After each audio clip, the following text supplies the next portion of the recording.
Hi everyone! Welcome to Extraordinary Taste. There is no doubt you will certainly impress your family and friends with this fancy, exquisite lobster dish for any occasion. It might seem a bit challenging to prepare lobster at home, but it's actually quite simple. Let's get started. Lobster tails usually come in frozen. We force them overnight in the refrigerator to maintain the best taste and texture. Clean the shell thoroughly in cold water. Wipe up any excess water with paper towels.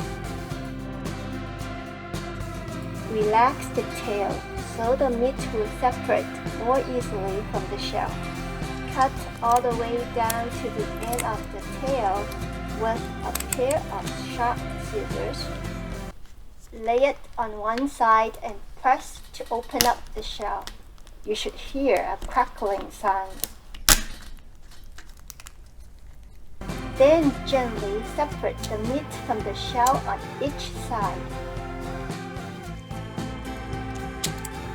The meat can then be lifted out easily with your thumb.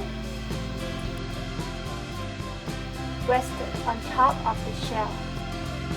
Remove the vein, which is lobster's digestive tract.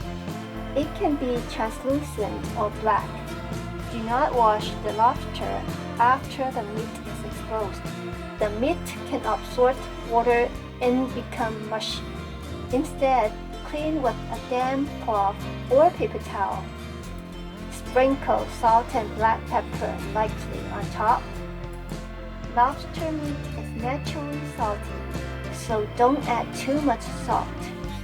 For each 4 ounces lobster tail, use about a quarter ounce of room temperature butter mixed in with 1 minced garlic clove. Also prepare some shredded cheese. Evenly spread the garlic butter on top of the lobster tails. Preheat oven to 400 degrees Fahrenheit. It can take 8 to 10 minutes to bake these 4 ounces lobster tails. For larger lobsters, you certainly need more time.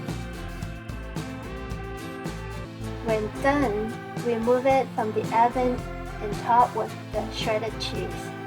Then garnish with some finely chopped herbs. Baby dill is a pretty good choice. You won't notice much of a change in taste. Nevertheless, it gives the dish a significant splash of color.